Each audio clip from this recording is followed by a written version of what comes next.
ಸಾಯಿರಾಮ್. ಆತ್ಮೀಯ ವೀಕ್ಷಕ ಬಾಂಧವರಿಗೆಲ್ಲ ಇವತ್ತಿನ ಜೀವನಾಮೃತ ಕಾರ್ಯಕ್ರಮಕ್ಕೆ ಸ್ವಾಗತ ಸುಸ್ವಾಗತ.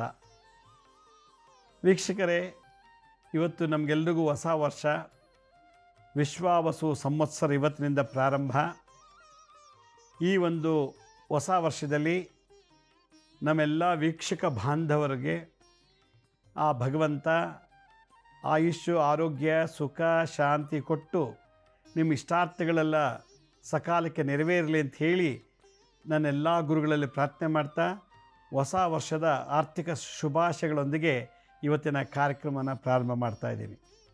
ಇವತ್ತು ನಮ್ಮೆಲ್ಲರಿಗೂ ವಿಶೇಷ ದಿನ. ಕಾರಣ, ನಮ್ಮ ಹಿಂದೂ ಪಂಚಾಂಗದ ಪ್ರಕಾರ, ಹಿಂದೂ ಕ್ಯಾಲೆಂಡರ್ ಪ್ರಕಾರ ಇವತ್ತಿನ ನಮ್ಗೆ ಹೊಸ ವರ್ಷ. ಕ್ರೋಧಿನಾಮ ಸಂವತ್ಸರ ಮುಗಿತು, ವಿಶ್ವಾವಸು ಸಂವತ್ಸರಕ್ಕೆ ಪಾದಾರ್ಪಣೆ ಮಾಡಿದ್ದೀವಿ. ಈ ವರ್ಷದ ಭವಿಷ್ಯವನ್ನು, ಇಡೀ ಜಗತ್ತಿನಲ್ಲಿ ಹೇಗೆ ನಡೆಯುತ್ತದೆ ಅನ್ನೋ ವಿಚಾರನ ನಾನು ನಿನ್ನೆನೇ ಹೇಳಿದ್ದೆ, ನಿನ್ನೆ ಸಂಚಿಕೆಯಲ್ಲಿ. ಈ ವರ್ಷ ಯಾರಿಗೆ ಒಳ್ಳೆಯದು, ಯಾರಿಗೆ ಕೆಟ್ಟದ್ದು, ಹೇಗೆ ನಡೆಯುತ್ತೆ ಜಗತ್ತು, ಯಾವ್ಯಾವ ರೂಪದಲ್ಲಿ ಈ ಜಗತ್ತು ನಡೆಯುತ್ತದೆ ಅನ್ನೋ ಒಂದು ವಿಚಾರನ ನಾನು ನಿನ್ನೆ ಸಂಚಿಕೆಯಲ್ಲಿ ಹಿಡಿದ್ದೆ. ಆದ್ದರಿಂದ ಇವತ್ತು ನಾನು ಯುಗಾದಿ ಪ್ರಯುಕ್ತ ಜಸ್ಟ್ ಕೇವಲ ಒಂದು ನನ್ನ ಗುರುಗಳ ಆಶೀರ್ವಾದ ಕೊಡಿ ಎಲ್ರಿಗೂ ಅಂತ ಪ್ರಾರ್ಥನೆ ಮಾಡ್ತಾ ಒಂದು ಎಪಿಸೋಡ್ ಮಾಡ್ತಾಯಿದ್ದೀನಿ. ಇವತ್ತಿನ ಎಪಿಸೋಡು, ಇವತ್ತಿನ ಸಂಚಿಕೆ ಪ್ರತಿಯೊಬ್ಬರಿಗೂ ಅನ್ವಯಿಸುತ್ತೆ. ಇದು ನಮಗಲ್ಲ, ಇನ್ನೊಬ್ರಿಗಲ್ಲ, ಅವ್ರಿಗೆ ಇದು ನಂದು ಅನ್ನೋದೊಂದು ಭಾವನೆ ಇಲ್ಲ. ಯಾರಿಗೆ ಮಾತಾಡೋಕ್ಕೆ ಬರುತ್ತೋ ಅವ್ರು ನೋಡಲೇಬೇಕು ಇವತ್ತಿನ ಸಂಚಿಕೆ. ಅವ್ರು ಯಾವುದೇ ಭಾಷೆ ಆಗಿರಲಿ, ತಮಿಳು, ತೆಲುಗು, ಹಿಂದಿ, ಇಂಗ್ಲೀಷು, ಕನ್ನಡ, ಉರ್ದು, ಜಗತ್ತಲ್ಲಿ ಎಷ್ಟು ಭಾಷೆ ಇದೆಯೋ ಯಾವ ಭಾಷೆಯಲ್ಲಾದರೂ ನೀವು ಮಾತಾಡಬೇಕಾದ್ರೆ ಕೇರ್ಫುಲ್ಲಾಗಿ ಮಾತಾಡಿ ಅನ್ನೋ ವಿಚಾರನ ಇವತ್ತು ತಿಳಿಸ್ತಾ ಇದ್ದೀನಿ. ಏಕೆಂದರೆ ಇದು ಸಂವತ್ಸರ ಪ್ರಾರಂಭ. ಇವತ್ತಿನ ಒಂದು ಸಂಚಿಕೆ ಪ್ರತಿಯೊಬ್ಬರು ಗಮನ ಇಟ್ಟು ಕೇಳಬೇಕು. ಕೇಳೋದ್ರ ಜೊತೆಗೆ ದೊಡ್ಡದಲ್ಲ, ಪಾಲನೆ ಮಾಡಬೇಕು.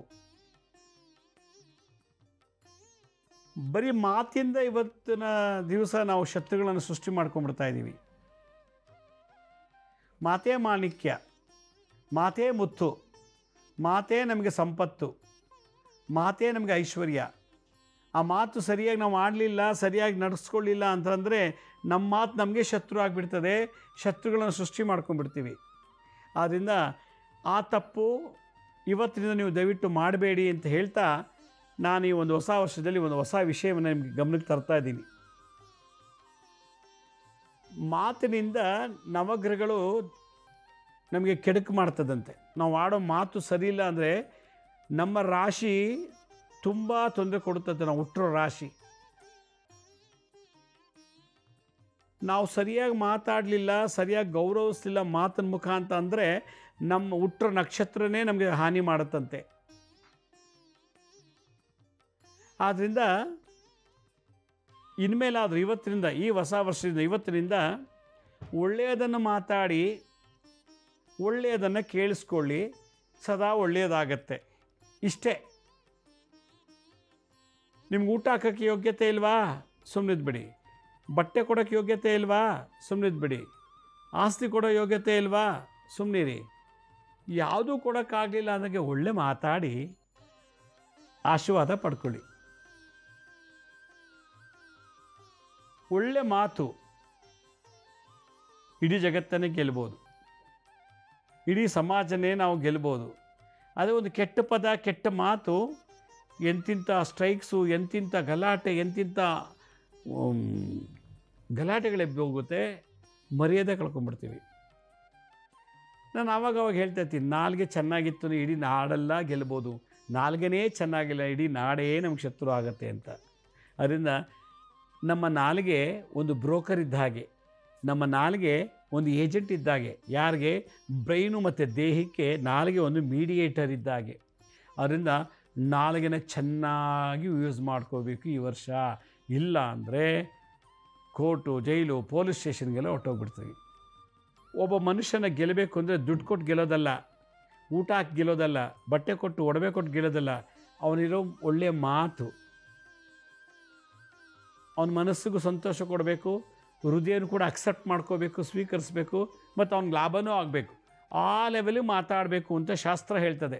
3, ನೀವೇನಾದ್ರು ಮಾತಾಡಿದ್ರೆ ನನ್ನ ಹೃದಯಕ್ಕೆ ಸ್ವೀಕಾರ ಮಾಡ್ಕೋಬೇಕು. ನೀವೇನೋ ಮಾತು ಹೇಳಿದರೆ ನನ್ನ ಮನಸ್ಸು ಒಪ್ಕೋಬೇಕು, ಪಾಲನೆ ಮಾಡೋಕ್ಕೆ ರೆಡಿ ಇರಬೇಕು. ನೀವು ಮಾತು ಕೇಳಿ ನನಗೆ ಪರಿವರ್ತನೆ ಆಗಬೇಕು, ನನಗೆ ಪ್ರಯೋಜನ ಆಗಬೇಕು, ನನಗೆ ಬೆನಿಫಿಟ್ ಆಗಬೇಕು. ಈ ಲೆವೆಲಿಗೆ ಮಾತಾಡಬೇಕು. ಇಲ್ಲ ಮಾತಾಡಬೇಡಿ ಅಂತ ನಾನು ಹೇಳ್ತೀನಿ. ಅದರಿಂದ ಈ ವರ್ಷ ಇವತ್ತಿನಿಂದ ಒಳ್ಳೆ ಮಾತಾಡೋದನ್ನು ಟ್ರೈನಿಂಗ್ ಮಾಡ್ಕೊಳ್ಳಿ. ನೀವು ಯಾರು ಹೇಳ್ಕೊಡಲ್ಲ, ನೀವೇ ಮಾಡ್ಕೋಬೇಕು. ಅಪ್ಪನ ಮುಂದೆನೇ ಹೋಲ್ಸಿ ಮಾತಾಡೋದು. ಅಮ್ಮ ಅಲ್ಲೇ ಎತ್ತಳೆ, ನಿಮ್ಮ ಅಮ್ಮ ಅಂತೋಳು ಇಂತೋಳು ಬಾಯಿ ಬಂದೇ ಬೈತಾರೆ. ಹಳ್ಳಿಲಿ ನೋಡಬೇಕು, ಉಪ್ಪ ಕೇಳಕ್ಕೆ ಅಸಹ್ಯ. ಅಪ್ಪ ಅಮ್ಮನ ಮುಂದೆನೇ ಮಗ ಅಪ್ಪ ಅಮ್ಮಗೆ ಬೈತಾನೆ. ಕೆಟ್ಟ ಎಲ್ಲ ಸೊಂಟಿನ ಕೆಳಗೆ ಮಾತು. ನಿಮ್ಮ ರಾಶಿ, ನಿಮ್ಮ ನಕ್ಷತ್ರ, ನ್ಯೂಟ್ರಲ್ ಲಗ್ನ ಎಂಥದ್ದು ಅಂತ ತೋರಿಸ್ಬಿಡ್ತದೆ. ಮನೇಲಿ ಪೂಜೆ ಮಾಡೋಕ್ಕಾಗಲ್ವಾ? ಸುಮ್ಮನಿರಿ. ಧೂಪ ದೀಪ ಮಾಡೋಕ್ಕಾಗ್ತಿಲ್ವಾ? ಆರತಿ ಮಾಡೋಕ್ಕಾಗ್ತಿಲ್ವಾ? ಗಂಟನಾದ ಇಲ್ವಾ? ಶಂಖನಾದ ಇಲ್ಲ, ಜಾಗಟೆನಾದ ಇಲ್ಲ, ಸುಮ್ಮನಿರಿ. ಏನೂ ಇಲ್ಲದವ್ರು ಪರವಾಗಿಲ್ಲ, ಪೂಜೆ ಮಾಡಿದ್ರು ಪರವಾಗಿಲ್ಲ, ಸದಾ ಮನೆಯೊಳಗೆ ಒಳ್ಳೆ ಮಾತಾಡ್ತೀರಿ. ಆ ಒಳ್ಳೆ ಮಾತೇ ನಿಮ್ಮ ವಾಸ್ತುದೋಷ ತೆಗೀತೆ.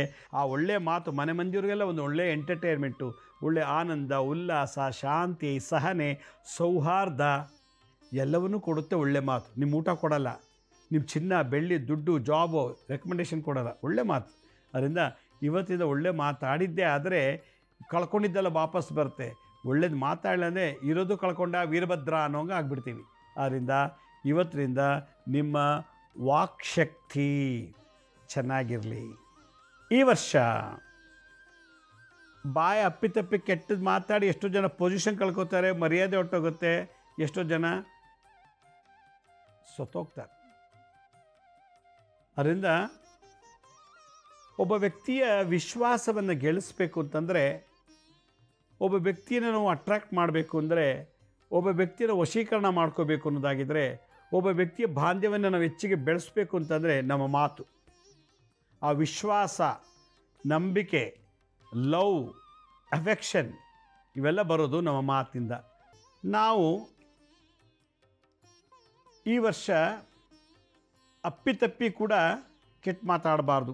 ವಿಶ್ವಾಸ ಹೊಟ್ಟೋಗುತ್ತೆ ಈ ವಸು ಸಂವತ್ಸರದಲ್ಲಿ. ನಮ್ಮ ಮಾತಿನಿಂದ ಕೋಟ್ಯಾಂತರ ರೂಪಾಯಿ ಆಸ್ತಿ ಕಳ್ಕೊಂಬಿಡ್ತೀವಿ. ಕೆಟ್ಟ ಮಾತಾಡಿದಾಗ ಬಾಂಧವ್ಯ ಹೊಟ್ಟೋಗುತ್ತೆ, ಸಂಬಂಧಗಳು ಕಳ್ಕೊಂಬಿಡ್ತೀವಿ. ಅದಕ್ಕೆ ಬೇವು ಬೆಲ್ಲ ತಿನ್ನೋದಕ್ಕಿಂತ ಹೆಚ್ಚಾಗಿ ಒಳ್ಳೆ ಮಾತನಾಡಬೇಕು ಅಂತ ಸಂಕಲ್ಪ ಮಾಡ್ಕೋಬೇಕು. ಇವತ್ತು ಅವನು ಯಾವನೋ ಒಬ್ಬ ಮುಂದೆ ಬಂದಿದ್ದ, ನಮ್ಮ ಮುಂದೆ ನಿಂತ್ಕೊಂಡ ಅಂತ ಇಟ್ಕೊಳ್ಳಿ. ನಮ್ಮ ಜಾತಿಯವನಲ್ಲ ಅವನೊಬ್ಬ ಹೀನ ಜಾತಿಯವನು. ನೀನು ಅಂಥ ಜಾತಿಯವನು, ಇಂಥ ಜಾತಿಯವನು, ನೀನು ಬರಬೇಡ, ಹಾಗೆ ಹೀಗೆ ಉಟ್ಕೋಬೇಡ, ನೀನು ಹಂಗೆ ಹಿಂಗೆ ಅಂಥೇಳಿ ಯಾವಾಗಲೂ ಮೂದಲಿಸ್ತಿದ್ರೆ ಅವನ ಶಾಪ ನಮ್ಗೆ ತಟ್ತಾ ಇರ್ತದೆ. ನನ್ನ ಮಾತು ಅವ್ನಿಗೆ ಹರ್ಟ್ ಆಯಿತು, ನನ್ನ ಮಾತು ಅವ್ನ ಹೃದಯಕ್ಕೆ ಹೋಯಿತು, ಮನಸ್ಸಿಗೆ ನಾಡ್ತು, ಅವನು ಬೇಜಾರು ಮಾಡಿಕೊಂಡ. ಆ ಒಂದು ಇದರಿಂದ ಶಾಪ ನನಗೆ ಬಂತು. ಆದ್ದರಿಂದ ಯಾರು ಜಾತಿ ನೋಡಿ ಹೀಯಾಳಿಸ್ಬೇಡಿ, ಧರ್ಮ ನೋಡಿ ಹೀಯಾಳಿಸ್ಬೇಡಿ, ರೂಪ ನೋಡಿ ಹೀಯಾಳಿಸ್ಬೇಡಿ. ಮಾತು, ವಾಕ್ ಭಾಳ ಇಂಪಾರ್ಟೆಂಟು. ಈ ವರ್ಷ ಭಾಳಷ್ಟು ಜನಕ್ಕೆ ವಿದ್ಯಾರ್ಥಿಗಳಿಗೆ ತೊಂದರೆ ಆಗ್ಬೋದು. ಒಬ್ಬ ಟೀಚರು ಸ್ಕೂಲ್ನಲ್ಲಿ ಮಿನಿಸ್ಟ್ರ್ ಮಗ, MLA ಮಗ, ಕಾರ್ಪೊರೇಟ್ರ್ ಮಗ, ದೊಡ್ಡ ಶ್ರೀಮಂತರ ಮಗ ಅಂತ ಅವ್ರ ಮಾತು ಚೆಂದ. Middle class people, low class ಪೀಪಲ್ನೆಲ್ಲ ಅವ್ರಿಗೆ ಕೊಡೋ ಟ್ರೀಟ್ಮೆಂಟೇ ಬೇರೆ, ಅವ್ರು ಪಾಠ ಮಾಡೋದು ಬೇರೆ. ಇವರಿಗೆ ಅಂತಾರೆ ಓದ್ಕೊಂಬರ್ಕೊಳ್ಳೋ, ಅವನಿಗೆ 10 ಸಲ ಹೇಳ್ಕೊಡೋದು, ಇವನಿಗೆ ಹೇಳ್ಕೊಡೋಲ್ಲ. ವಿದ್ಯೆಯಲ್ಲಿ ದ್ರೋಹ, ವಿದ್ಯೆಯಲ್ಲಿ ತಾರತಮ್ಯ, ಒಬ್ರಿಗೊಂಥರ ಮಾಡೋದು.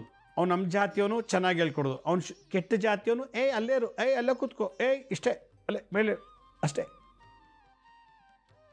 ಯಾರು ಗುರು ಆಗಿ ಕೆಲಸ ಮಾಡ್ತಾರೋ, ಟೀಚರ್ ಆಗಿ ಕೆಲಸ ಮಾಡ್ತಾರೋ, ಗುರು ಒಂದೊಂದು ಜ್ಞಾನ, ಗುರು ಒಂದೊಂದು ಬೆಳಕು, ಗುರು ಒಂದೊಂದು ಲೈಟ್. ಆ ಲೈಟ್ ಎಲ್ರಿಗೂ ಸಮವಾಗಿ ಹಂಚಬೇಕು, ಆ ಜ್ಞಾನ ಎಲ್ರಿಗೂ ಸಮ ಹಂಚಕ್ಕೆ ಕೊಡಬೇಕು. ಇವನು ನಮ್ಮ ಜಾತಿಯವನು, ಅವ್ನು ಕೀಳು ಜಾತಿಯವನು, ಇವನು ಅಂಥವ್ನ ಮಗ, ಇವನು ಇಂಥವ್ನ ಮಗ, ಇವನು ದೊಡ್ಡವನ ಮಗ, ಇವನು ಮಿನಿಸ್ಟ್ರ್ ಮಗ ಅಂತ ಯಾವಾಗ ನೀವು ಮನಸ್ಸಲ್ಲಿ ಬಂದು ತಾರತಮ್ಯ ಮಾಡ್ತೀರೋ, ಮುಂದಿನ ಜನ್ಮದಲ್ಲಿ ಈಗ ಗುರುವಾಗಿದ್ದನು, ಮೇಷ್ಟ್ರಾಗಿದ್ದನು, ಲೆಕ್ಚರ್ ಆಗಿದ್ದನು ಅವಿದ್ಯಾವಂತನಾಗ್ಬಿಡ್ತಾನೆ, ಚಂಡಾಳನಾಗ್ಬಿಡ್ತಾನೆ, ಜ್ಞಾನಾರ್ಚನೆಯಲ್ಲಿ ದ್ರೋಹ, ಭೇದ. ಎರಡನೇದು, ಜ್ಞಾನವನ್ನು ಕೊಡುವಾಗಲೂ ಕೂಡ ಅಷ್ಟೇ ಅವನ್ನ ಅಳಿಬಾರ್ದು ನಾವು. ಇದು ಇತ್ತೀಚೆಗೆ ಜಾಸ್ತಿ ಆಗ್ತಾ ಹೋಗುತ್ತೆ ಈಗ ಈ ವರ್ಷ. ಮುನ್ಸೂಚನೆ ನಾನು ಹೇಳ್ತಾ ಇರೋದು, ಪ್ರಿಕಾಷನರಿ ಮೆಷರ್ಸ್. ಆದ್ದರಿಂದ ನನ್ನನ್ನು ಗುರು ಅಂತ ಸ್ವೀಕರಿಸಿದ ಮೇಲೆ, ನನ್ನ ಲೆಕ್ಚರರ್ ಅಂತ, ನಾನು ಸ್ಕೂಲ್ ಟೀಚರ್ ಸ್ವೀಕರಿಸಿದ ಮೇಲೆ ನ್ಯಾಯಬದ್ಧವಾಗಿ ನೀವು ಮಾಡಬೇಕು. ಅವ್ನು ನಮ್ಮ ಜಾತಿ ಅಂತ ಹೆಚ್ಚಿಗೆ ಹೇಳ್ಕೊಡೋಂಗಿಲ್ಲ, ಹೆಚ್ಚಿಗೆ ಮಾರ್ಕ್ಸ್ ಹಾಕೋಂಗಿಲ್ಲ, ಅವನು ಟೀಕೆ ಮಾಡೋಂಗಿಲ್ಲ. ನೀನು ಇಂಥ ಜಾತಿ, ಅದಕ್ಕೆ ಇದು ಎಷ್ಟು ಹೇಳ್ಕೊಟ್ರು ಬುದ್ಧಿ ಬರೋಲ್ಲ, ನಿಂಗೆ ಎಷ್ಟು ಹೇಳ್ಕೊಟ್ರು ಇದು ಅರ್ಥವಾಗಲ್ಲ ಅಂತ. ಏಕೆಂದರೆ ಮೂದಲಿಸೋದು, ಟೀಕೆ ಮಾಡೋದು, ಅವಮಾನ ಮಾಡೋದು ಮಹಾಪಾಪ. ಯಾಕೆಂದರೆ ನೀವು ಮಾತಾಡ್ತಿರೋದು ಮನುಷ್ಯನೆಲ್ಲ ಆತ್ಮಕ್ಕೆ. ನೋಡ್ರೆ ಅವ್ನ ಕೈಕಾಲಿದೆ, ಶರೀರ ಇದೆ, ಅವನು ಯಾವುದೋ ಹೀನ ಜಾತಿ ಹುಟ್ಟಿರ್ಬೋದು ಅಥವಾ ಶ್ರೇಷ್ಠ ಜಾತಿ ಹುಟ್ಟಿರ್ಬೋದು. ದೇಹಕ್ಕೆ ಬೆಲೆ ಕೊಡ್ತಾ ಇದ್ದೀರಾ, ಆತ್ಮಕ್ಕೆ ಬೆಲೆ ಕೊಡಿ ಅಂತ ನಾನು ಹೇಳ್ತಾ ಇದ್ದೀನಿ. ನಾನು ಆತ್ಮ, ಅದು ಯಾವ ಜಾತಿನೇ ಆಗಲಿ, ಯಾವ ಧರ್ಮನೇ ಆಗಲಿ, ತಾರತಮ್ಯ ಮಾಡಬೇಡಿ. ಈ ವರ್ಷ ಒಬ್ಬ ಟೀಚರು, ಒಬ್ಬ ಲೆಕ್ಚರರು, ಅದು ಸ್ಕೂಲ್ ಟೀಚರು ಯಾರೇ ಆಗಿರಲಿ, ಅವ್ನು ನಮ್ಮ ಜಾತಿಯವನ್ನೆಲ್ಲ ಇವನಿಗೆ ಇದು ಕಲಿಸ್ಬಾರ್ದು, ಅದು ಕಲಿಸ್ಬಾರ್ದು ಅಂತ. ಉದಾಹರಣೆ, ನಾನು ಒಬ್ರಿಗೆ ನೋಡ್ತಾ ಇದ್ದೆ, ಒಬ್ರಿಗೆ ಅವ್ರು ಹೇಳಿದ್ರು, ಇವ್ನು ನಮ್ಮ ಇವ್ನು ಶೂದ್ರ, ಇವನು ಸಂಸ್ಕೃತ ಮಂತ್ರ ಹೇಳ್ಕೊಡ್ಬಾರ್ದ್ರಿ, ಇವನಿಗೆ ಮಂತ್ರ ಕಲಿಸ್ಬಾರ್ದು ಇವ್ರಿಗೆಲ್ಲ. ಶೂದ್ರಿಗೆ ಯಾಕೆ ಮಂತ್ರ ಹೇಳ್ಕೊಡ್ತೀರಾ? ಹಾಗಂತ ಅವನು ಅವ್ರವ್ರ ಜನಕ್ಕೆ ಹೇಳ್ಕೊಡೋಕ್ಕೆ ಶುರು ಮಾಡ್ದ. ಅವ್ರು ಯಾರು ಹೇಳ್ಕೊಟ್ಟವ್ರು ಯಾರು ಉದ್ದಾಗಲಿಲ್ಲ. ಆದರೆ ಒಬ್ಬ ಶೂದ್ರ ಹುಡುಗನಿಗೆ ಮಂತ್ರ ಹೇಳ್ಕೊಟ್ಟಿಲ್ಲ. ಕೊನೆಗೆ ಅವ್ರ ಮಕ್ಕಳು, ಆ ಟೀಚರ್ ಮಕ್ಕಳು ಯಾರು ಮಂತ್ರ ಹೇಳ್ಕೊಡ್ತಾರೋ ಅವ್ರ ಮಕ್ಕಳು SLCನೂ ಪಾಸಾಗಿಲ್ಲ. ಆದರೆ ಯಾವ ಮಂತ್ರ ಹೇಳ್ಕೊಡೋಕ್ಕೆ ವಂಚನೆ ಆಯಿತೋ ಪಾಪ ಹುಡುಗ ಓದಿ ದೊಡ್ಡ ಆಫೀಸರ್ ಆದ. ಯಾವತ್ತೂ ನಾವು ಜಾತಿ ಭೇದ ಮಾಡಬಾರ್ದು. ಜ್ಞಾನಾರ್ಚನೆ ವಿಚಾರದಲ್ಲಿ ಜ್ಞಾನ ಅರ್ಚನೆ ಮಾಡುವಾಗ, ಅದು ಯಾವುದೇ ಆಗಿರಲಿ ಜ್ಞಾನ. ನಿಮಗೊಂದು ಒಳ್ಳೆಯ ಆಪರ್ಚುನಿಟಿ ಬಂದಿದೆ, ಅವನಿಗೆ ಸದ್ಬುದ್ಧಿ ಕೊಟ್ಟು ಸನ್ಮಾನ ತೊಗೊಂಡೋಗುವಂಥ ಅವಕಾಶ ಭಗವಂತ ಕೊಟ್ಟಿದ್ದಾನೆ, ಅದನ್ನು ಸದುಪಯೋಗ ಪಡಿಸ್ಕೊಳ್ಳಿ. ಅವನು ಕಲಿತಾನೋ ಮಾಡ್ತಾನೋ ಗೊತ್ತಿಲ್ಲ, ಹೇಳೋದು ಹೇಳ್ಕೊಟ್ಬಿಡಿ, ಒಳ್ಳೇದು ಹೇಳ್ಕೊಡಿ, ಕೆಟ್ಟದ್ದು ಹೇಳ್ಬಿಡಿ. ಕೆಟ್ಟದ್ದು ಹೇಳ್ಕೊಡೋಕ್ಕೆ ನಿಮ್ಮ ಹತ್ರ ಬರೋ ಅವಶ್ಯಕತೆ ಇಲ್ಲ. ಕೆಟ್ಟದ್ದು ಹೇಳ್ಕೊಡೋಕ್ಕೆ ಕೋಟ್ಯಾಂತರ ಜನ ಇದ್ದಾರೆ, ಒಳ್ಳೇದು ಹೇಳ್ಕೊಡೋಕ್ಕೆ ಜನವೇ ಸಿಗ್ತಿಲ್ಲ ಇವತ್ತು ದಿವಸ ಈ ಕಲಿಯುಗದಲ್ಲಿ. ಕುಡಿಯೋದು ಕಲಿಸ್ಬೋದು, ಗುರು ಇಲ್ದೇ ಕುಡಿತಾನೆ, ಗುರು ಇಲ್ದೇ ಅವನು ಕಾರ್ಡ್ಸ್ ಆಡ್ತಾನೆ, ಗುರು ಇಲ್ದೇ ಎಲ್ಲ ಕೆಟ್ಟ ಬುದ್ಧಿ ಕಲಿತಾನೆ. ಒಳ್ಳೇದು ಕಲಿಸೋಕ್ಕೆ ಗುರು ಬೇಕು, ಕೆಟ್ಟದ್ದು ಕಲಿಸೋಕ್ಕೆ ಗುರುನ ಅವಶ್ಯಕತೆಯೇ ಇಲ್ಲ, ತನಗೆ ತಾನೇ ಬರುತ್ತೆ. ಸಹವಾಸ ದೋಷದಲ್ಲಿ ಸ್ವಯಂ ಇಚ್ಛೆಯಿಂದ ಕೆಟ್ಟದ್ದು ಕಲಿಬೋದು, ಸ್ವಯಂ ಇಚ್ಛೆಯಿಂದ ಒಳ್ಳೇದು ಕಲಿಯೋಕ್ಕಾಗಲ್ಲ. ಆದ್ದರಿಂದ ಒಂದು ಈ ವರ್ಷ ಜಾತಿ ಧರ್ಮ ಭೇದ ಇಲ್ದೇ ನಿಮ್ಮ ಮನಸಾರ ಹೇಳ್ಕೊಡೋಕ್ಕೆ ಶುರು ಮಾಡಿ. ನೀವು ಮುಂದಿನ ಜನ್ಮದ ದೊಡ್ಡ ಪಂಡಿತರಾಗ್ತೀರಾ, ದೊಡ್ಡ ಸ್ಕಾಲರ್ ಆಗ್ತೀರಾ, ಮಹಾವಿಜ್ಞಾನಿಗಳಾಗ್ತೀರಿ, ಮಹಾಜ್ಞಾನಿಗಳಾಗ್ತೀರಿ. ಅವನು ನಮ್ಮ ಜನ ಅಲ್ಲ, ನೀಚ, ಅವನು ಕೆಟ್ಟ ಜಾತಿಯವನು, ಅವ್ನಿಗೆ ಹೇಳ್ಕೊಡ್ಬಾರ್ದು, ಅವನು ಸಂಸ್ಕೃತ ಬರಲ್ಲ, ಅವ್ನಿಗೆ ಯಾಕ್ರಿ ಹೇಳ್ಕೊಡ್ತೀರಿ? ಮತ್ತು ಅವರೆಲ್ಲ ಮೈಲಿಗೆ ಕುಡಿಯೋದು ಸೇದೋದು ಮತ್ತು ಮಾಂಸ ತಿನ್ನೋ ಜನ ಅವೆಲ್ಲ, ಅವ್ರಿಗೆಲ್ಲ ಮಂತ್ರ ತಂತ್ರ ಅವೆಲ್ಲ ಯಾಕೆ ಆ ವಿದ್ಯೆ ಅವರೆಲ್ಲ ಯಾಕೆ ಹೇಳ್ಕೊಡ್ತೀರಿ ನನಗೆ ಭಾಳ ಜನ ಅಂತಾರೆ. ವಿದ್ಯೆ ಯಾರಪ್ಪ ಮನೆ ಆಸ್ತಿ ಅಲ್ಲ. ಸರಸ್ವತಿ ದೇವಿ ಯಾವ ಕ್ಯಾಸ್ಟ್ ಅಂತ ಇವತ್ತು ಯಾರಿಗೂ ಗೊತ್ತಿಲ್ಲ. ಸರಸ್ವತಿ ಅಪ್ಪ ಯಾರು, ಸರಸ್ವತಿ ಅಮ್ಮ ಯಾರು ಗೊತ್ತಿಲ್ಲ. ಅವಳ ನಕ್ಷತ್ರ ಗೋತ್ರ ಗೊತ್ತಿಲ್ಲ. ಅವಳು ಬ್ರಾಹ್ಮಣರೋ ಕ್ಷತ್ರಿಯೋ ವೈಶ್ಯನೋ ಶೂದ್ರಳೋ ಗೊತ್ತಿಲ್ಲ. ಬಟ್ ಅವಳಿಗೆಲ್ಲ ಮಂತ್ರದಲ್ಲಿ ಪೂಜೆ ಮಾಡ್ತೀವಿ ನಾವು. ನೋಡಿ ಇದು ಹೆಂಗಿದೆ. ತಿರುಪತಿ ಶ್ರೀನಿವಾಸ ಯಾವ ಕ್ಯಾಸ್ಟ್ ಗೊತ್ತಿಲ್ಲ, ಅವ್ರಿಗೆಲ್ಲ ಶ್ರೀ ಸೂಕ್ತ, ಪುರುಷ ಸೂಕ್ತ, ನಾರಾಯಣ ಸೂಕ್ತ, ನಾರಾಯಣ ಉಪನಿಷತ್ತಲ್ಲಿ ಅದೇ ಅವ್ನಿಗೆ ಗೊತ್ತಿದೋ ಗೊತ್ತಿಲ್ಲೋ ಗೊತ್ತಿಲ್ಲ, ಎಲ್ಲ ಮಾಡ್ತೀವಿ. ಅದು ಒಬ್ಬ ನೀಚ, ಒಬ್ಬ ಕೀನ ಜಾತಿಯನ್ನು ಮಾಡಿದ್ರೆ ದೊಡ್ಡ ಇಶ್ಯೂ, ಅದೇ ಅದು ಮಾಡಿದ್ರೆ ತಪ್ಪಾಗುತ್ತೆ. ಅದರಿಂದ ನಾವು ಈ ಜನ್ಮದಲ್ಲಿ, ಅದು ಈ ವರ್ಷ ನಾಲ್ಗೆಯಿಂದ ಕೆಟ್ಟ ಮಾತಾಡಿ ನಾಲ್ಗೆನ ಕೊಳಕು ಹೇಸಿಗೆ ಮಾಡ್ಕೋಬಾರ್ದು. ನಾಲ್ಗೆಯಿಂದ ಕೆಟ್ಟದ್ದನ್ನು ತಾರತಮ್ಯ ಮಾಡಿ ನಾಲ್ಗೆನ ಅಧರ್ಮಕ್ಕೆ ತಗೊಂಡು ಹೋಗಬಾರ್ದು ಅನ್ನೋದೇ ನನ್ನ ಸಂಕಲ್ಪ. ನಾಲ್ಗೆನ ಕೆಟ್ಟದಲ್ಲಿ ಕೆಟ್ಟ ಮಾತಾಡಿ ಹೊಲಸು ಮಾಡ್ಕೋಬೇಡಿ, ತಾರತಮ್ಯ ಮಾಡಿ ನಾಲ್ಗೆಗೆ ಅಧರ್ಮಕ್ಕೆ ತಗೊಂಡು ಹೋಗಬೇಡಿ. ಈ ತಪ್ಪು ಮಾಡಲಿಲ್ಲ ಅಂದರೆ ನಿಮಗೆ ಈ ಒಂದು ವರ್ಷದ ಪರಿಸ್ಥಿತಿನಲ್ಲಿ ನಮಗೆಲ್ಲ ಕಡೆ ಸ್ಥಾನಮಾನ ಗೌರವ ಸಿಗುತ್ತೆ. ಒಳ್ಳೆ ಮಾತು ಇದ್ದರೆ ಮಾತ್ರ ನಿಮಗೆ ಸ್ಥಾನ. ನೀವು ಕೋಟಿ ನೋಡಿ, ಮತ್ತು ಎಷ್ಟು ಕೋಟಿ ಬ್ಯಾಂಕಲ್ಲಿ ಇಟ್ಟಿದ್ದೀರಾ, ನಿಮ್ಮ ಎಷ್ಟು ಕೋಟಿ ದುಡ್ಡು ಮನೆ ಒಳಗೆ ಇಟ್ಟಿದ್ದೀರ ಅಂತ ಮರ್ಯಾದೆ ಕೊಡಲ್ಲ. ನಿಮ್ಮ ಮಾತು, ನೀವು ಎಷ್ಟು ಜನಕ್ಕೆ ಸ್ಪಂದಿಸ್ತೀರ, ನಿಮ್ಮ ಮಾತಿನಲ್ಲಿ ಎಷ್ಟು ಜನ ನೀವು ಒಂದು ಮಾತು ಕೇಳಿ ಪರಿವರ್ತನೆ ಆಗ್ತಾರೆ ಅನ್ನೋದ್ರ ಮೇಲೆ ನಿಮ್ಮ ಶ್ರೀಮಂತಿಕೆ ಡಿಪೆಂಡ್ ಆಗಿದೆ. ನಿಮ್ಮ ರೂಪ, ನಿಮ್ಮ ಯೌವನ, ನಿಮ್ಮ ದುಡ್ಡು, ನಿಮ್ಮ ವಿದ್ಯೆ, ನಿಮ್ಮ ಜಾಬ್ ಅಲ್ಲ. ನಾನು IAS ಆಫೀಸರ್ ಆಗಿರ್ಬೋದು, ಒಳ್ಳೆ ಮಾತು ಬರ ನನಗೆ, IAS ಆಗಿ ಏನು ಲಾಭ? ಒಳ್ಳೆ ಅಧಿಕಾರ ಇದೆ, ಓದಿದ್ದೀನಿ, ಚೆನ್ನಾಗಿದ್ದೀನಿ, ಕೈಕಾಲು ಗಟ್ಟಿದೆ, ರೂಪ ಇದೆ, ಯೌವನ ಇದೆ, ಎಲ್ಲ ಇದೆ, ಆದರೆ ನನಗೊಳ್ಳೆ ಮಾತಿಲ್ಲ. ಹೀಗಾಗಿ ನನ್ನ ಆಫೀಸಲ್ಲಿ ಕೆಲಸ ಮಾಡೋರೇ ನನಗೆ ಶತ್ರು, ಪಬ್ಲಿಕ್ಕೇ ಶತ್ರು. ಆದ್ದರಿಂದ ಒಳ್ಳೆಯದನ್ನು ಮಾತಾಡಿ ಈ ವರ್ಷ ಪೂರ್ತಿ. ನನ್ನ ಅನುಭವದ ಮಾತು, ಜಗತ್ತಿನಲ್ಲಿ ಏನು ಕೊಡೋಕ್ಕಾಗಲಿಲ್ಲ ಅಂದರೂ ಒಳ್ಳೆ ಮಾತಾದ್ರು ನಾವು ಇನ್ನೊಬ್ಬರಿಗೆ ಕೊಡ್ಬೋದು. ಒಳ್ಳೆ ಮಾತಲ್ಲಿ ಸಮಾಧಾನ ಹೇಳ್ಬೋದು, ನಮ್ಮ ನಾಲಿಗೆ ಉಪಯೋಗಿಸ್ಕೊಂಡು ಒಳ್ಳೆ ಮಾರ್ಗದರ್ಶನ ಮಾಡ್ಬೋದು. ಇದಕ್ಕಿಂತ ಪುಣ್ಯ ಕೆಲಸ ಏನಿದೆ? ನದಿ ಸ್ನಾನ ಬೇಡ, ಯಾತ್ರೆ ಬೇಡ, ಜಾತ್ರೆ ಬೇಡ, ದಾನ ಬೇಡ, ಪೂಜೆ ಬೇಡ, ಹೋಮ ಬೇಡ, ತಪ ಮಾಡೋದು ಬೇಡ, ಧ್ಯಾನ ಮಾಡೋದು ಬೇಡ, ಜಪ ಮಾಡೋದು ಬೇಡ. ಸದಾ ಒಳ್ಳೆ ಮಾತಾಡ್ತೀರಿ, ಆಗ ನಿಮಗೆ ಅಷ್ಟಲಕ್ಷ್ಮಿಯರು ವಾಸ ಮಾಡ್ತಾರೆ. ಆದ್ದರಿಂದ ಈ ವರ್ಷ ಪ್ರತಿಯೊಬ್ಬರು ಕೂಡ ಜಾತಿ ಭೇದ ಮಾಡ್ದೇ ಎಲ್ರಿಗೂ ಒಳ್ಳೇದು ಮಾಡೋಕ್ಕೆ ಟ್ರೈ ಮಾಡಿ. ನಿಮ್ಮ ರಾಶಿ ನಕ್ಷತ್ರಕ್ಕೆ ಶಾಂತಿ ಆಗಬೇಕು ಅಂದರೆ, ನೀವು ಕೋಟಿ ಇಟ್ಟಿರ್ಬೋದು, ಅರೆ ನೀವು ಜನನೇ ಸಂಪಾದಿಸಿಲ್ಲ ಅಂದರೆ ನಿಮ್ಮ ಕೋಟಿಗೆ ಬೆಲೆ ಇಲ್ಲ. ನಂತರ 5,000 ಕೋಟಿ ಇರ್ಬೋದು, ಒಂದು 5 ಜನ ಒಳ್ಳೆ ವ್ಯಕ್ತಿ ನಂತರಿಲ್ಲ ಅಂದರೆ 5,000 ಕೋಟಿಗೆ ಬೆಲೆ ಇಲ್ಲ. ನಂತರ ಕೋಟ್ಯಾಂತರ ರೂಪಾಯಿ ಆಸ್ತಿ, ಮನೆ, ಕಾರು, ಬಂಗ್ಲೆ ಇದೆ, ಆದರೆ ನಾನು ಎತ್ಕೊಳಕ್ಕೆ ಊಟ ಹಾಕೋಕ್ಕೆ ಸುಡೋಕ್ಕೆ 4 ಜನ ಸಂಪಾದನೆ ಮಾಡ್ಕೊಂಡಿಲ್ಲ ಅಂದರೆ ಇದು ಒಂದು ಜನ್ಮನ, ಇದು ಒಂದು ಬದುಕ. ಹಾಗಾದರೆ ದುಡ್ಡಿಂದ ಜನ ಸಂಪಾದನೆ ಮಾಡೋಕ್ಕಾಗಲ್ಲ. ನಾವು ಮಾತಾಡಬೇಕಾಗಿ ಒಳ್ಳೆ ಮಾತು. ಅದರಿಂದ ಇದುವರೆಗೆ ಯಾರೇ ಕೆಟ್ಟ ಮಾತಾಡಿದ್ರೋ ಆ ಕರ್ಮ ಕಳ್ಕೋಬೇಕು.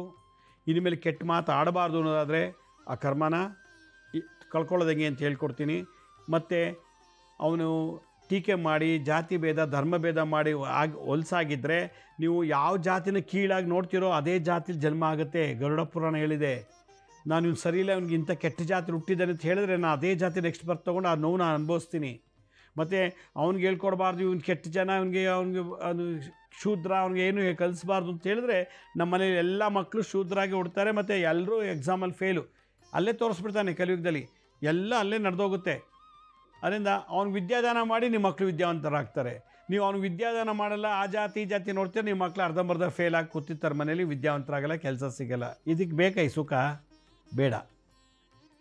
ಯಾಕೆಂದರೆ give and take policy, law of attraction, law of vibration ನಡೀತಾ ಇದೆ ಜಗತ್ತು.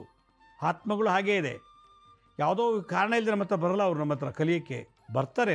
ಪೂರ್ವಜನ್ಮದ ಕರ್ಮ ಬರಬೇಕು ಅಂತ ಬರಬೇಕು. ನಾನು ಅವ್ನಿಗೆ ಹೇಳ್ಕೊಡೋದು ನನ್ನ ಕರ್ಮ, ಅವ್ನು ಕಲಿಯೋದು ಅವನ ಕರ್ಮ. ಇದು ಧರ್ಮ ಸಮತೋಲನ ಆಗ್ತಾಯಿದೆ. ಆದ್ದರಿಂದ ಇವತ್ತು ಪ್ರತಿ ದಿನ ಇನ್ಮೇಲೆ ಬದುಕಿರೋವರೆಗೂ ಕೂಡ ಒಳ್ಳೆಯದನ್ನು ಮಾತಾಡಬೇಕು. ಅಂದರೆ ನಾಲಿಗೆ ಹೊಲಸಾಗಿದೆ, ನಾಲಿಗೆನ ಕ್ಲೀನ್ ಮಾಡ್ಕೊಳ್ಳಿ. ನಾಲಿಗೆ ಅದು ಇದು ಅಂತ ಹೇಳಿ ಅವನು ಆ ಧರ್ಮದವನು, ಇವನು ಮುಸ್ಲಿಮ್, ಇವನು ಕ್ರಿಶ್ಚಿಯನ್, ಇವನು ಹಿಂದೂ, ಇವನು ಸಿಕ್ಕು, ಇವನು ಬೌದ್ಧ ಅಂಥೇಳಿ ನಾಲಿಗೆ ಅಂದ್ಕೊಂಡು ಧರ್ಮಕ್ಕೆ ಹೋಲಿಸ್ಕೊಂಬಿಟ್ಟಿದ್ದೀರ. ಧರ್ಮಭೇದ, ಜಾತಿ ಭೇದ, ಎಲ್ಲ ಭೇದನೂ ಕಳ್ಕೋಬೇಕು ಅಂದರೆ ನಾಲಿಗೆಗೆ ಸರಿಯಾಗಿ ಟ್ರೈನಿಂಗ್ ಕೊಡಬೇಕು. ಅದಕ್ಕೇನು ಮಾಡಬೇಕು? 1 ಲೋಟ ಹಾಲಿಗೊಂದು ಸ್ವಲ್ಪ ತುಪ್ಪ, ಅದಕ್ಕೊಂದು ಸ್ವಲ್ಪ ಜೇನುತುಪ್ಪ, ಒಣ ದ್ರಾಕ್ಷಿ ಹಾಕಿ ಇದ್ದರೆ, ಇಲ್ಲಾಂದರೆ ಕಲ್ಲು ಸಕ್ಕರೆ ಹಾಕಿ. ಇನ್ನೊಂದ್ಸಲ ಹೇಳ್ತೀನಿ, 1 ಲೋಟ ಹಾಲಿಗೆ ತುಪ್ಪ, ಜೇನುತುಪ್ಪ, ಕಲ್ಲು ಸಕ್ಕರೆ ಇಲ್ಲ ಒಣ ದ್ರಾಕ್ಷಿ ಇದಿಷ್ಟನ್ನು ಹಾಕ್ಬಿಟ್ಟು ಕೈಲಿಟ್ಕೊಂಡು ಜಪ ಮಾಡಬೇಕು. ಓಂ ಐಂ ವದ ವದ ವಾಗ್ವಾದಿನಿ ಸ್ವಾಹ. ಓಂ ಐಂ ವದ ವದ ವಾಗ್ವಾದಿನಿ ಸ್ವಾಹ. ಓಂ ಐಂ ವದ ವದ ವಾಗ್ವಾದಿನಿ ಸ್ವಾಹ. ಓಂ ಐಂ ವದ ವದ ವಾಗ್ವಾದಿನಿ ಸ್ವಾಹ. ಓಂ ಐಂ ವದ ವದ ವಾಗ್ವಾದಿನಿ ಸ್ವಾಹ. ಓಂ ಐಂ ವದ ವದ ವಾಗ್ವಾದಿನಿ ಸ್ವಾಹ ಅಂತ ಹಾಲು, ತುಪ್ಪ, ಜೇನುತುಪ್ಪ, ಸಕ್ಕರೆ ಅಥವಾ ಒಣದ್ರಾಕ್ಷಿ ಹಾಕಿತ್ತಲ್ಲ ಅದಕ್ಕೆ ಅಭಿಮಂತ್ರಿಸಿ ಈ ಹೊಲಸು ಆಗಿರೋ ನಾಲಿಗೆನ ಶುದ್ಧಿ ಮಾಡೋದು, ಮಡಿ ಮಾಡೋದು. ಹೊಲಸು ಮಾತಾಡಿ ಹೊಲಸಾಗೋಗಿದೆ. ಹೊಲಸು ಆ ಜಾತಿ ಈ ಧರ್ಮ ಅಂಥೇಳಿ ಧರ್ಮನೂ ಅವಹೇಳನ ಮಾಡಿ ಅದು ಹೊಲಸಾಗಿದೆ. ಈ ಹೊಲಸುತನ ಗಲೀಜು ಈ ಡಸ್ಟ್ ಹೋಗಲಿಕ್ಕೆ ವಾಗ್ವಾದಿನಿ ವದ ಐಂ ಅಂದರೆ ಮಾತು. ಸರಸ್ವತಿಯ ಉಸಿರಾಟದ ಶಬ್ದ ಅದು. ಉಸು ತೊಗೊಂಡಾಗ ಐಂ, ಉಸು ಬಿಟ್ಟಾಗ ಐಂ ಅನ್ನುತ್ತದೆ. ಅದು ಬೀಜಾಕ್ಷರ ಮಂತ್ರ, ಸರಸ್ವತಿ ದೇವಿದು, ಶಾರದಾ ದೇವಿದು. ಓಂ ಐಂ ವದ ವದ ವಾಗ್ವಾದಿನಿ ಸ್ವಾಹ. ವಾದ ವಿವಾದಗಳಲ್ಲಿ ಕೆಟ್ಟದ್ದು ಮಾತಾಡಿ ಅವನು ಶೂದ್ರ, ಅವನಂತವನು ಅಂತೇವಿ, ಆದರೆ ನಾನು ಶೂದ್ರ ಕೊಡ್ತೀನಿ, ಅವ್ನು ಶೂದ್ರಿಗೆ ಹೇಳ್ಕೊಳ್ಬಾರ್ದು, ನಮ್ಮ ಮಕ್ಕಳು ಓದೋದಿಲ್ಲ. ಇದನ್ನೆಲ್ಲ ರಿಪೇರಿ ಮಾಡಬೇಕು ಅಂದರೆ ಓಂ ಐಂ ವದ ವದ ವಾಗ್ವಾದಿನಿ ಸ್ವಾಹ. ಓಂ ಐಂ ವದ ವದ ವಾಗ್ವಾದಿನಿ ಸ್ವಾಹ. ಓಂ ಐಂ ವದ ವದ ವಾಗ್ವಾದಿನಿ ಸ್ವಾಹ ಹೇಳಿ ಆ ನಾಲಿಗೆಗೆ ಶಕ್ತಿ ತುಂಬಿ ನಾಲಿಗೆಯ ಮೇಲೆ ಕೆಟ್ಟದ್ದು ಮಾತಾಡಬಾರ್ದು, ಕೆಟ್ಟದ್ದು ಕೇಳಿಸ್ಕೊಳಕ್ಕೆ ಬಿಡಲ್ಲ. ಕೆಟ್ಟದ್ದು ಮಾತಾಡಿ ಮಾತಾಡಿ ರುಚಿ ಹೊಟ್ಟೋಗುತ್ತೆ. ಹುಳಿ ಉಪ್ಪು ಖಾರ ಒಗ್ಗರು ಎಲ್ಲ ಹೊಟ್ಟೋಗ್ಬಿಡ್ತದೆ. ಅಷ್ಟು ಸೂಕ್ಷ್ಮ ನಾಲಿಗೆ. ನಾನು ಆಗಲೇ ಹೇಳಿದೆ, ನಾಲಿಗೆ ಹೃದಯ ಜಗತ್ತಿನಲ್ಲಿ ಮನುಷ್ಯನ ಬೇಕಾದಂಥ ಅಂಗ. ನಾಲಿಗೆ ಹೃದಯ ಎರಡೂ ಇಲ್ಲ ಅಂದರೆ ಅವನು ಶವ. ಆದ್ದರಿಂದ ನಾಲಿಗೆ ಶುದ್ಧಿ ಆದರೆ ಹೃದಯ ಶುದ್ಧಿ ಆಯಿತು. ನಾಲಿಗೆ ಹೃದಯ ಎರಡು ಶುದ್ಧಿ ಆದರೆ ಅವನು ಭಗವಂತನ ಸ್ವರೂಪನಾಗ್ತಾನೆ. ಯಾಕೆಂದರೆ ಅವನು ಕೋಟಿಗಟ್ಟಲೆ ಆಸ್ತಿ ಇಲ್ಲ, ಆದರೆ ಅವನ ಮಾತಲ್ಲಿ ಅಷ್ಟು ಶಕ್ತಿ ಇದೆ. ಅವನ ವಾಕ್ಚಾತುರ್ಯದಲ್ಲಿ ಅಷ್ಟು ಪ್ರಕಾಶ ಇದೆ, ಬೆಳಕಿದೆ, ಪವರ್ ಇದೆ. ಪರಿವರ್ತನೆ ಮಾಡುವಂಥ ಶಕ್ತಿ ನಾಲ್ಗೆಲಿದೆ. ಓಂ ಐಂ ವದ ವದ ವಾಗ್ವಾದಿನಿ ಸ್ವಾಹ. ಓಂ ಐಂ ವದ ವದ ವಾಗ್ವಾದಿನಿ ಸ್ವಾಹ. ವಾಕ್ಸಿದ್ಧಿ ವಾಕ್ಶುದ್ಧಿ ಬರಬೇಕು ಅಂದರೆ ಇದು ಜಪ ಮಾಡಬೇಕು ಅಂತೇಳಿ ಶಾರದಾದೇವಿ ತಂತ್ರಸಾರದಲ್ಲಿ ಇದು ಬರ್ತದೆ. ಶಾರದಾ ತಿಲಕ ಶಾರದಾ ತಂತ್ರಸಾರ ಅಂತಿದೆ. ಅದರಲ್ಲಿ ಇದು ಭಾಳಷ್ಟು ಕಡೆ ಈ ಮಂತ್ರ ವಿನಿಯೋಗ ಆಗಿದೆ. ಫಲಶ್ರುತಿ ಭಾಳಷ್ಟು ಹೇಳ್ತಾರೆ. ಆದ್ದರಿಂದ ಕೋಟಿ ಆಸ್ತಿ ಇಲ್ಲ ಅಂದರು, ಒಳ್ಳೆ ರೂಪ ಇಲ್ಲ ಅಂದರು, ಒಳ್ಳೆ ಯೌವನ ಇಲ್ಲ ಅಂದರು, ಒಳ್ಳೆ ವಿದ್ಯೆ ಉದ್ಯೋಗ ಇಲ್ಲ ಅಂದ್ರೂ ಕೂಡ ಮಾತೇ ನಿಮಗೆ ಸಂಪತ್ತು. ಆದ್ದರಿಂದ ಇಷ್ಟು ವರ್ಷ ಏನು ಹೊಲಸು ಮಾತಾಡಿದ್ರೋ, ಯಾರ್ಯಾರು ಟೀಕೆ ಮಾಡಿ ಧರ್ಮ ಜಾತಿ ಭೇದ ಮಾಡಿ ಈ ನಾರಿನ ಹೊಲಸು ಮಾಡ್ಕೊಂಡ್ಬಿಟ್ಟಿದ್ರೋ ಅದನ್ನೆಲ್ಲ ವಾಷಿಂಗ್ ಪೌಡ್ರ್ ಹಾಕಿ ಚೆನ್ನಾಗಿ ತೊಳಿಬೇಕು ಅಂದರೆ ಓಂ ಐಂ ವದ ವದ ವಾಗ್ವಾದಿನಿ ಸ್ವಾಹ. ಓಂ ಐಂ ವದ ವದ ವಾಗ್ವಾದಿನಿ ಸ್ವಾಹ. ಓಂ ಐಂ ವದ ವದ ವಾಗ್ವಾದಿನಿ ಸ್ವಾಹ. ಈ ಮಂತ್ರ ಹೇಳ್ತಾ ಇರಬೇಕು. ತೊದಲು ಬರಲ್ಲ ಈ ಮಂತ್ರ ಹೇಳೋದ್ರಿಂದ. ಆಮೇಲೆ ಜಪ ಮಾಡಿದ್ರಲ್ಲ ಹಾಲು ತುಪ್ಪ ಮತ್ತು ಕಲ್ಸಕ್ಕರೆ ಅದನ್ನೇನು ಮಾಡಬೇಕು, ನೀವೇ ಸ್ವತಃ ಕುಡಿಬೇಕು. ಹಾಲು ಕುಡಿಬೇಕು. ಅದೇ ದೇವಿ ಪ್ರಸಾದ. ನಾಲ್ಗೆನ ಶುದ್ಧೀಕರಣ ಮಾಡುತ್ತೆ ಹಾಲು ಜೇನು ತುಪ್ಪ ಎಲ್ಲ. ಅದರಿಂದ ಮಾಧುರ್ಯತೆ, ಮಧುರತೆ, ಗಾಂಭೀರ್ಯತೆ, ಗಂಭೀರ, ಸಹನೆ, ಸೌಹಾರ್ದ್ಯ ಮತ್ತು ಒಂದು ಶಿಸ್ತನ್ನು ಕೊಡುತ್ತೆ ಅಭಿಮಂತ್ರಿಸಿದ ಹಾಲು.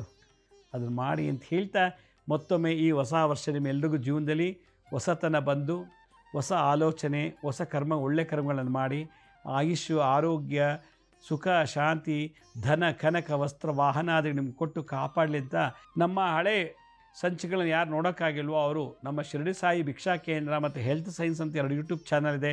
ಈ ಜೊತೆಗೆ SSBK ಜ್ಞಾನೋದಯ ಅಂತ ಒಂದು ಮ್ಯೂಸಿಕ್ ಚಾನಲ್ ಇದೆ. 3ಕ್ಕೆ ಸಬ್ಸ್ಕ್ರೈಬ್ ಮಾಡ್ಕೊಳ್ಳಿ. ಪಕ್ಕದ ಬೆಲ್ ಬಟನ್ ಪ್ರೆಸ್ ಮಾಡಿ. ನೋಡಾದ್ಮೇಲೆ ಲೈಕನ್ನು ಬಟನ್ ಪ್ರೆಸ್ ಮಾಡಿ. ಆಮೇಲೆ ಆ ಲಿಂಕನ್ನು ನಿಮ್ಮ ಬಂಧು ಮಿತ್ರರಿಗೆ ವಾಟ್ಸಪ್ ಮುಖಾಂತರ, ಇಮೇಲ್ ಮುಖಾಂತರ ಶೇರ್ ಮಾಡಿ. ಗುರುಜಿ ಲಕ್ಷ್ಮೀ ಶ್ರೀನಿವಾಸ್ ಅಂತೇಳಿ ಫೇಸ್ಬುಕ್ಕು, ಇನ್ಸ್ಟಾಗ್ರಾಮು, ಟ್ವಿಟ್ಟರು, ಲಿಂಕ್ಡ್ಇನ್ನಲ್ಲಿ ಕೂಡ ನಾವು ಟೈಮ್ ಟು ಟೈಮ್ ಅಪ್ಲೋಡ್ ಮಾಡ್ತೀವಿ. ಅಲ್ಲೂ ಕೂಡ ಭಾಳಷ್ಟು ಇನ್ಫಾರ್ಮೇಷನ್ ಸಿಗುತ್ತೆ. ಅಪಾಯಿಂಟ್ಮೆಂಟ್ಸ್ ಬೇಕಿದ್ದರು www.lakshmisrinivas.in ಅಂತ ನೀವೇ ಲಾಗಿನ್ ಆಗಿ ಯಾವ ಡೇಟು ಯಾವ ಟೈಮ್ಗೆ ನೀವು ಬುಕ್ ಮಾಡ್ಕೋಬೋದು ಅಪಾಯಿಂಟ್ಮೆಂಟ್ಸ್ ಅಂತ ಹೇಳ್ತಾ ಇವತ್ತಿನ ಸಂಚಿಕೆಯನ್ನು ಮುಗಿಸ್ತೀನಿ. ಇದೇ ರೀತಿ ನಾಳಿನ ಸಂಚಿಕೆಯಲ್ಲಿ ಮತ್ತೊಂದು ವಿಶೇಷವಾದಂಥ ಮಾಹಿತಿಯನ್ನು ತಮ್ಮನ್ನು ಭೇಟಿ ಮಾಡ್ತೀನಿ. ಅಲ್ಲಿವರೆಗೂ ನನ್ನ ನಮಸ್ಕಾರ. ಸಾಯಿರಾಮ್.